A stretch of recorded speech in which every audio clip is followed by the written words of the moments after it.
Rimba Misteri, petualangan hutan, larangan. Malam itu, langit di atas desa Telaga Wangi gelap seperti tinta. Bulan hanya terlihat setengah, menggantung pucat di antara awan.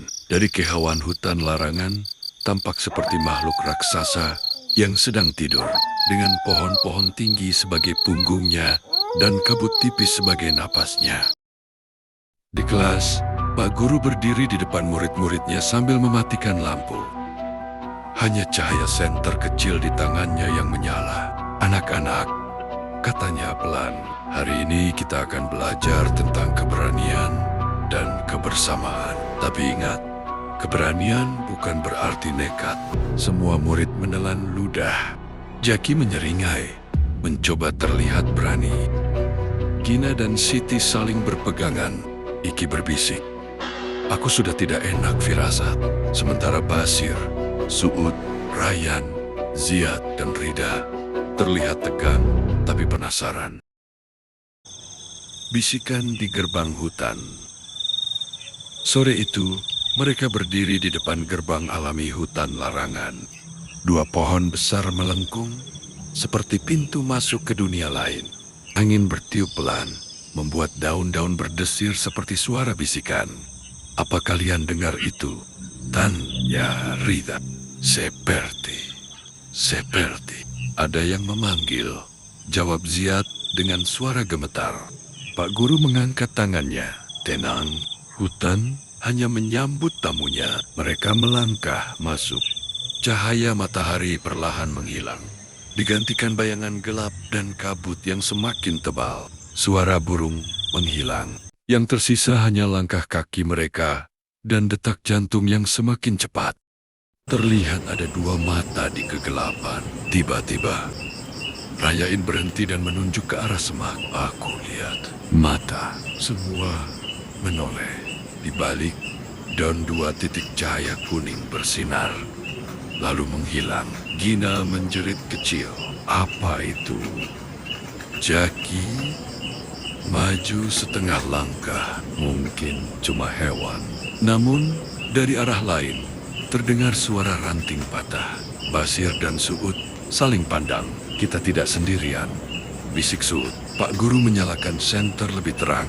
Di depan mereka muncul batu besar dengan ukiran simbol mata yang sama seperti cerita-cerita desa.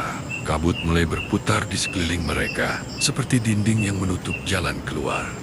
Hutan yang hidup. Ketika Jaki menyentuh batu itu, tanah bergetar pelan. Pohon-pohon seolah bergerak akar-akar menjalar di tanah seperti ular besar. "Pak Guru!" teriak Siti. Dalam sekejap, dunia berubah. Mereka berdiri di hutan yang lebih gelap, dengan cahaya biru redup dari bunga-bunga aneh. Bayangan mereka memanjang di tanah, seakan menjadi makhluk lain. Dari balik kabut, muncul sosok tinggi berjubah hijau tua. Suaranya dalam, menggema seperti datang dari segala arah. "Kalian telah masuk ke jantung rimba." Iki hampir menangis. "Kita mau pulang." Pak Guru melangkah maju, meski tangannya gemetar. "Kami datang untuk belajar, bukan merusak." Sosok itu mengangguk. "Maka, buktikan."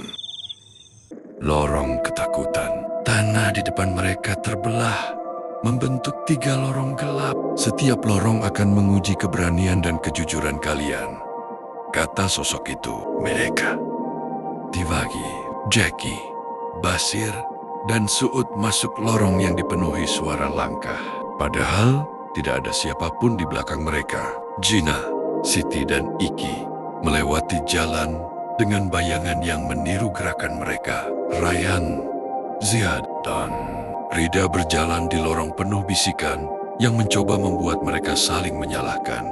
Di lorong hoki suara tawa terdengar di belakang mereka. Basir hampir lari, tapi Suud menggenggam bahunya. "Kita bersama." Di lorong Gina, bayangan Siti berubah jadi sosok tinggi. Siti menutup mata dan berdoa, dan bayangan itu menghilang.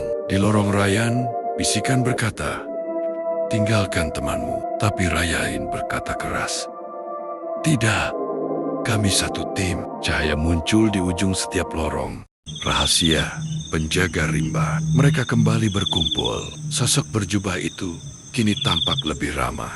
Kalian lulus. Ketakutan terbesar bukan hutan ini, tapi rasa takut di dalam diri kalian sendiri. Ia membuka tangannya, memperlihatkan biji hitam kecil yang memancarkan cahaya lembut. Tanam ini di desa kalian. Ia akan menjadi pelindung selama kalian menjaga satu sama lain. Kabut tebal menyelimuti mereka.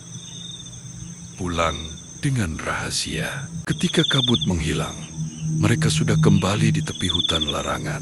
Matahari hampir tenggelam, seolah semua yang terjadi hanya mimpi. Namun, di tangan Pak Guru, biji itu masih ada. Malam itu, mereka menanamnya di tengah desa. Beberapa hari kemudian, tumbuh pohon besar dengan daun gelap dan bunga yang bersinar di malam hari, seperti bintang kecil. Sejak saat itu, setiap kali angin berhembus dari arah hutan, anak-anak desa berkata pelan, penjaga rimba sedang mengawasi kita. Dan mereka tahu, petualangan itu tidak pernah benar-benar berakhir.